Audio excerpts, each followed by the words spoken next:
l'église presbytérienne camerounaise achève les travaux de sa 65e assemblée générale ce dimanche 16 janvier 2022 à la paroisse Kiki, consistoire Judée Shalom, synode centre dans le département du Mbamé-Inoubou. Ces assises qui permettent aux participants venus des 8 synodes de mettre en place des idées et stratégies novatrices pour le bon fonctionnement de l'EPC se clôturent par un culte solennel présidé par le révérend Jean-Paul Itchekou, modérateur de cette 65e assemblée générale. L'amour, la paix et la réconciliation sont au centre de la prédication du jour. L'église qui réconcilie, l'église qui prône l'amour de notre Seigneur Jésus-Christ, l'église où règne la paix.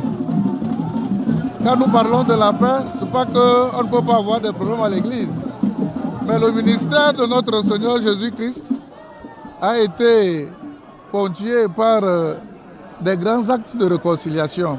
Élu lors des travaux de cette rencontre, le modérateur de la 65e Assemblée Générale de l'EPC et le nouveau secrétaire général de l'Église presbytérienne camerounaise ont la même ambition, celle de développer cette Église dans la paix, l'amour et le vivre ensemble. La vision de l'Église, la vision de mon mandat tourne autour d'un rêve que j'ai de faire de l'Église presbytérienne camerounaise une Église famille où chacun trouve sa place, où chacun est important. L'EPC doit résolument déjà se tourner vers le développement. Il faut que l'Église prenne désormais de l'envol.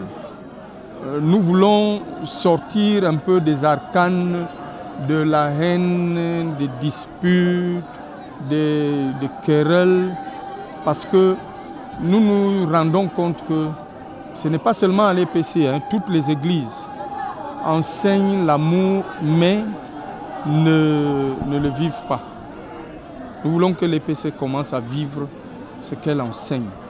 La présentation et l'installation du bureau de l'amicale des anciens de l'église EPC avec à sa tête Philémon Zozame constitue l'un des temps forts de cet office religieux qui connaît une forte mobilisation des fidèles chrétiens de l'EPC, des personnalités ecclésiastiques, des autorités administratives et politiques à l'instar du ministre des petites et moyennes entreprises, de l'économie sociale et de l'artisanat, par ailleurs président du comité national d'organisation, Achille Basile King III, du préfet du Mbamé-Inoubou, Absalom Wolowa Monono, du sous-préfet de Kiki, René Grasme Djomese, du maire de la commune de Kiki, Achille Nyam Amamba, du président technique d'organisation, David Abouem Achoui, du député RDPC Mbamé-Inoubou, honorable François Xavier Mpon, ainsi que du président directeur général du groupe La Météo, Dieudonné Mveng. Le bon déroulement de ces travaux qui s'achèvent est salué par plus d'un. Ce qui m'a impressionné, c'est précisément ce message d'unité, ce message de paix qui a transparu tout au long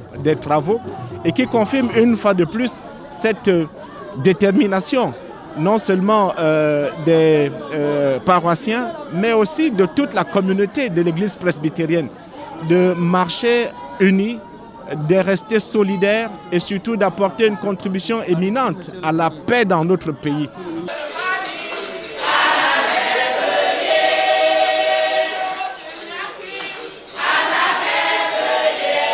Au moment où cette 65e Assemblée Générale de l'EPC se clôture, il est important de noter que la nouvelle équipe dirigeante de l'Église presbytérienne camerounaise sera installée le 26 janvier 2022 à la paroisse Djungolo à Yaoundé.